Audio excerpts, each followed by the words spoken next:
नमस्कार दोस्तों, बहुत बहुत स्वागत है हमारी यूट्यूब चैनल पे। आशा करता हूँ सब अच्छे होंगे। काफ़ी दिन से मैं ट्रेड नहीं कर रहा था, कुछ रीजन बस बिजी था और हमने काफ़ी दिन बाद मार्केट को वॉच किया। और मार्केट अगर वन डे टाइम फ्रेम में देखें तो मार्केट निफ्टी 50 काफ़ी वन डे टाइम फ्रेम में मतलब कंसोलिडेशन ही किया है। मतलब पूरे हफ्ते इस वीक में मंडे से तो मैंने ट्रेड किया नहीं। और अगर इस वीक देखें तो मार्केट साइडवेज ही रहा है, थोड़ा ऊपर गया है और आज डाउन आया है। 2 दिन से पॉजिटिव चल रहा था। तो सबसे पहले लास्ट तक जरूर बने रहिए, मेरा वादा है जरूर कुछ ना कुछ सीख के जाएंगे। तो हम स्टॉक सिलेक्शन पे टॉपिक पे जो चीज़ें समझेंगे कि स्टॉक सिलेक्शन कैसे करना है, डाटा रीड करना है, ये सारी चीज़ें। तो ज़्यादा बिना कुछ टाइम वेस्ट करे हुए हमें स्टॉक सिलेक्शन करना है जो वन साइडेड हो और एक तरफा और जिसमें सबसे अच्छे स्ट्रेंथ हो। देखिए, स्टॉक सिलेक्शन के लिए आपको हजारों वीडियो मिलेंगे। जो कोई बताता है कि आपको वॉल्यूम पकड़ो, कोई बताता है कल का टॉप गेनर उठा लो, कोई बताता है कल जो अपने हाई को ब्रेक करे उसको उठा लो। बहुत सारे लोग बोलते हैं कि कल के हाई को जब मार्केट ब्रेक करता है तो आप ट्रेड ले लो। लेकिन हाई को ब्रेक करने से क्या आप बता सकते हो कि उस स्टॉक की स्ट्रेंथ क्या है? नहीं। क्या आप बता सकते हो कि उसका रेजिस्टेंस कितना मजबूत है? बिल्कुल नहीं। कोई बोलता है कल का क्लोजिंग उठा लो, अगर क्लोजिंग को नीचे ब्रेक कर दिया तो मतलब पूरा दिन मार्केट नीचे, मतलब मार्केट नीचे ही जाएगा। नहीं है, मार्केट स्ट्रेंथ है, अनएक्सपेक्टेड है।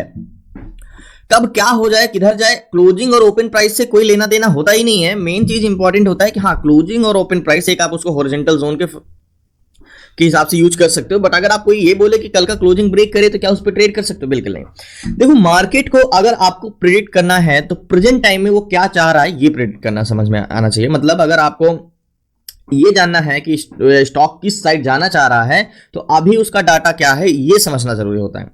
तो स्टॉक सिलेक्शन के लिए बहुत सारी चीजें इंपॉर्टेंट होती है, जैसे कि सेलर एंड बायर। तो सबसे पहले जैसे हमने बोला कि सेलर की जरूरत है एंड बायर इंपॉर्टेंट है, बायर, सेलर एंड बायर। तो कॉल बायर और पुट बायर ये तो आपने सुना होगा, लेकिन कॉल सेलर और पुट सेलर ये भी सुना होगा। देखो, सेलर को जैसे ऑप्शन चेन में चलते हैं कि ऑप्शन चेन रीड करने में आपको क्या आना चाहिए, सबसे इंपॉर्टेंट है क्या? देखो, सेलर को हम मार्केट की भाषा में बोलते हैं ओपन इंटरेस्ट यानी ओआई। अब आपको 2 ओआई दिख रहा है, यानी ये पुट्स डाटा पुट्स ओआई और कॉल्स डाटा का कॉल्स ओआई। और जो बायर होते हैं ये हमारे, इनको बोलते हैं हम मार्केट की भाषा में क्या? Volume, puts volume. ओके, तो ये जो हमारे ये वैल्यूम्स हैं, इन्हीं को हम, आपको पुट साइड का वैल्यूम दिखेगा, कॉल साइड का वैल्यूम दिखेगा। मींस आपके वैल्यूम भी 2 टाइप के हैं। देखो, हमने कॉल सवाई दिखा और पुट सवाई दिखा। तो क्या होते हैं हमारे सेलर? पहले तो हमारे सेलर होते हैं, एक होते हैं हमारे कॉल सेलर एंड दूसरे होते हैं हमारे क्या? Put seller, put seller. Okay, call seller and put seller. और दूसरे होते हैं हमारे कॉल बायर एंड दूसरे होते हैं हमारे पुट बायर, पुट बायर। अब देखो, पूरा मार्केट का जो रोल होता है ना, इन्हीं में टिका होता है। कैसे टिका होता है? देखो, मार्केट कैसे चलता है, या तो ऊपर जाता है, या तो नीचे आता है, या तो ऊपर जाता है, कुछ नीचे आता है। मतलब हम ये समझते हैं एक रेजिस्टेंस क्रिएट होता है, एक सपोर्ट क्रिएट होता है, मार्केट ऊपर जाना चाहता है या नीचे जाना चाहता है, कुछ ऐसा होता है ना। मार्केट ऊपर बुलिश या बेरिश होता है। अब देखो, सेम चीज मार्केट जो होता है ऐसे ही होता है। मतलब जो कॉल सेलर होते हैं वो मार्केट को ऊपर जाने से रोकते हैं। ठीक है, कॉल सेलर। ऑप्शन चेन में अगर देखोगे, जितने ज्यादा ये ओआई होंगे, कॉल्स ओआई, मतलब जितनी ज्यादा संख्या होगी उतने रेजिस्टेंस मजबूत होगा।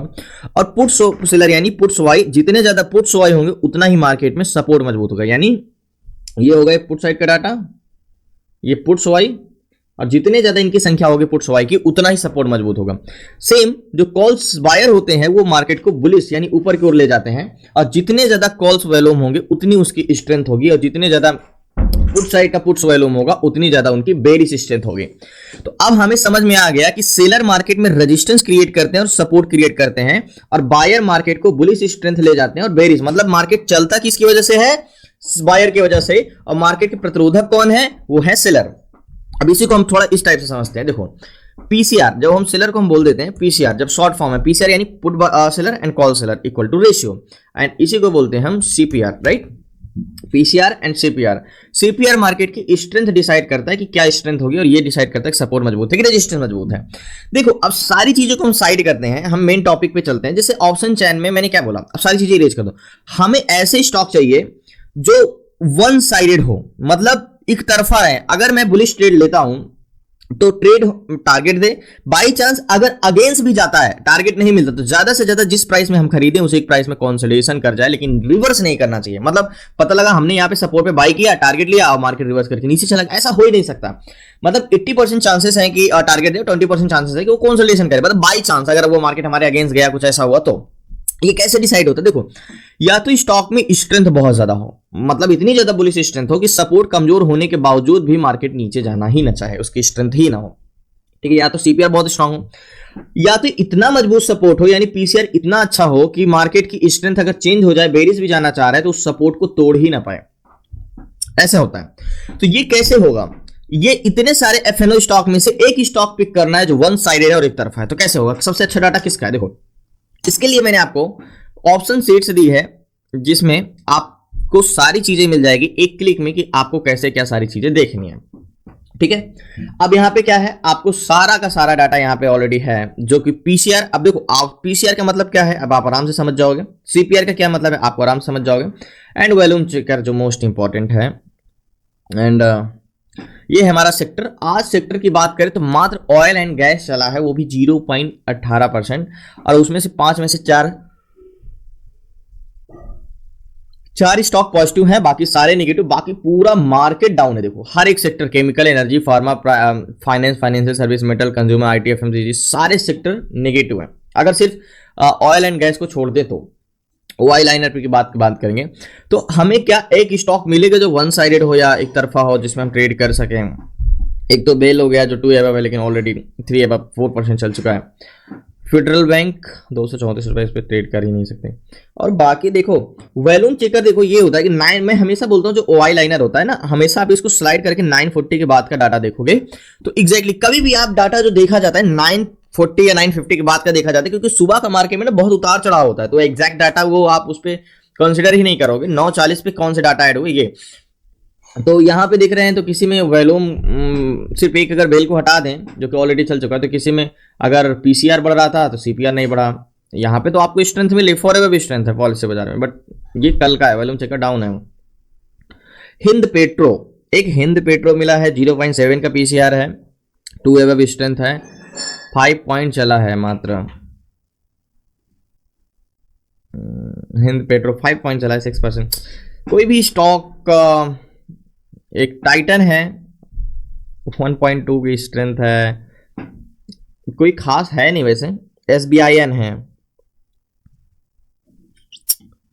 नहीं कोई खास आपको अगर देखोगे ना तो कोई है नहीं। अगर आप देखोगे तो स्ट्रेंथ तो बहुत अच्छी अच्छी स्ट्रेंथ है।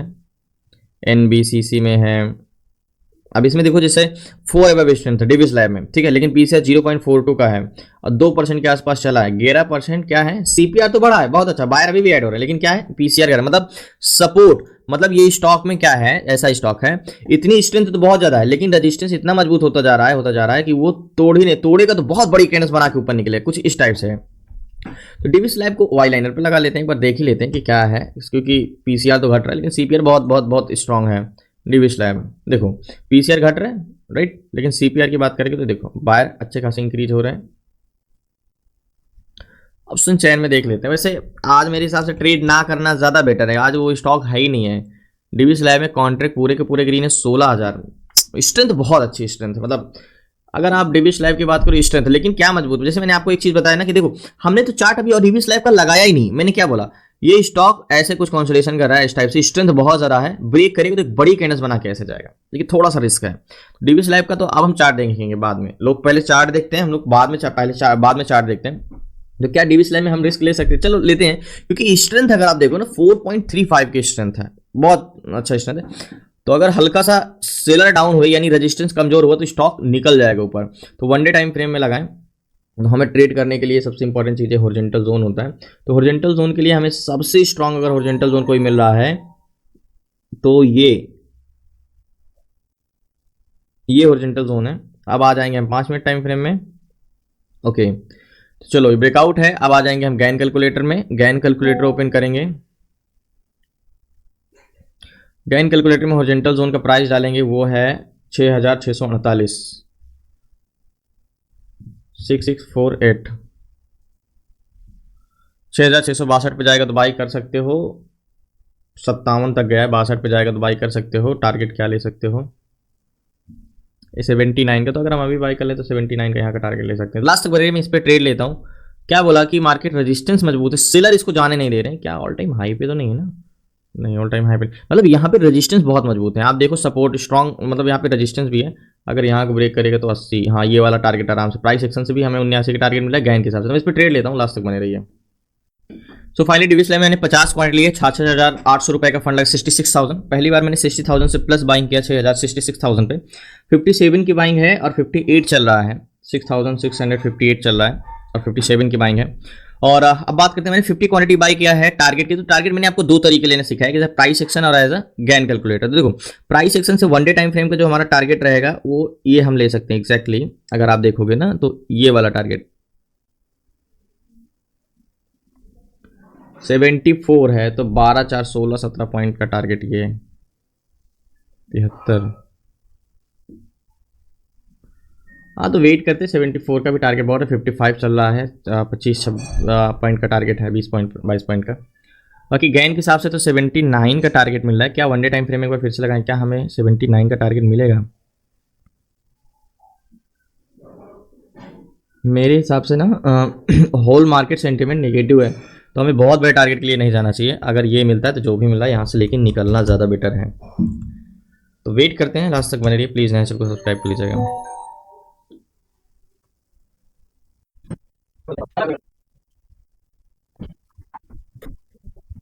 सो फाइनली जो भी मिल रहा है यहाँ पे मैं पोजीशन अपनी कट करता हूँ। ऑल मार्केट सेंटीमेंट की वजह से स्ट्रेंथ तो बहुत है, 77 चल रहा है, 78 पहुंच गया, तो पोजीशन में अपनी स्क्वायर ऑफ करता हूँ, लास्ट तक बने रहिए। So finally position square of करते करते मार्केट काफ़ी 84 पे चला गया, बट मैंने जो एग्जिट किया पोजीशन 81 के आसपास, तो बहुत अच्छा मतलब मिला मार्केट जिस हिसाब से हमने स्ट्रेंथ थे स्टॉक में। अब सोचो 84 हमने ट्रेड लिए थे एग्जैक्टली यहाँ के आसपास 58 तक, और 83-84 चल रहा है और ऊपर जा सकता है। हमने तो पोजीशन में स्क्वायर ऑफ कर दिया, लेकिन मैंने आपको चीज़ कितना, अगर इतने बेकार मार्केट में भी हमने एक स्टॉक पिक कर लिया, वो भी स्ट्रेंथ को देख के कि देखो 4 एबव स्ट्रेंथ है। मैं तो 3 एबव 2 एबव ही पे ट्रेड करने के लिए बोलता हूँ, लेकिन 4 एबव स्ट्रेंथ है तो आप ट्रेड कर सकते हो। और दूसरा रीजन मैंने इस पे ट्रेड लिया, एक रीजन ये था कि पूरे के पूरे डिविस लैब में कॉन्ट्रैक्ट ग्रीन थे, जो कि 101% थे पूरे। इसके बारे में मैंने क्लासेस में बताया। देखो अगर ये ग्रीन नहीं ना, तो वैल्यूम कितना भी होगा उसका कोई मान के चलो, यहाँ पे 3,964 वैल्यूम है, ठीक है, और यहाँ पे 16,000, तो आप सोच रहे हो कि बुलिश स्ट्रेंथ बहुत ज्यादा है।